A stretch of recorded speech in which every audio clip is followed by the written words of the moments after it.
भारत की इत्तलात और नशरियात की वजारत ने निजी टीवी चैनल को दिल्ली कार बम धमाके से मुतल्लिक हसास मवाद नशर करने पर खबरदार किया। ऐसा इसलिए नहीं किया गया कि भारतीय मीडिया सच निकाल कर पेश करता है, बल्कि इस सो कॉल्ड हसास मवाद से दरअसल इसकी वो साजिशें आया होती हैं जिनके तहत वो कश्मीरियों को निशाना बनाने और पाकिस्तान पर इल्जामात आयद करने के लिए फॉल्स फ्लैग ऑपरेशंस अंजाम देता है। गोदी मीडिया बिलाशुबा मोदी सरकार की जुल्म और झूठ की इमारत का एक बड़ा सतून है, मगर बसा औकात ये अपनी खाल से बाहर आकर अपने साथ साथ मोदी सरकार को भी नंगा कर देता है। इसका मुजाहिरा मई की जंग में देखा गया, जब इसने अपने झूठ से अपने ही मुल्क को इस कदर रुस्वा किया कि दुनिया दंग रह गई। भारतीय अवाम ने बड़ी हद तक हुकूमत और इसके गोदी मीडिया के किरदार पर सख्त रद्द अमल जाहिर किया।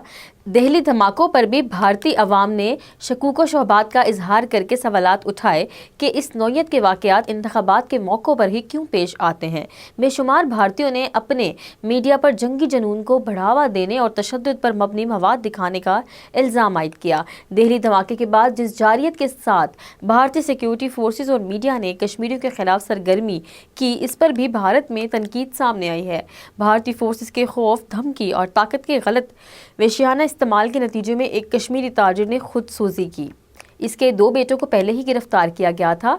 पीडीपी सदर महबूबा मुफ्ती और दीगर ने भी भारतीय हुकूमत की तरफ से ताकत के बेमहार इस्तेमाल और इंसानी हकूक़ की खिलाफ वर्जियों पर शदीद रद्द अमल जाहिर किया। इस तनाजुर में ये समझना दुरुस्त नहीं कि भारतीय हुकूमत माकूल और संजीदा हो गई है, जो अपने मीडिया को हद से तजावुज़ करने से रोकना चाहती है, बल्कि भारतीय मीडिया की इस जुनूनियत में खुद इसके नकाब सरक जाते हैं।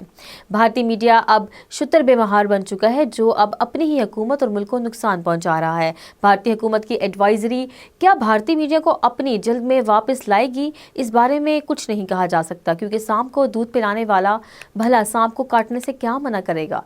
बहरहाल सरदस्त यही कहा जा सकता है कि भारतीय वजारत इत्तलात और नशरियात ने ये एडवाइजरी जारी करके गोया अपने मीडिया के झूठ और जंगजू ज़हनियत को बेनकाब कर दिया है।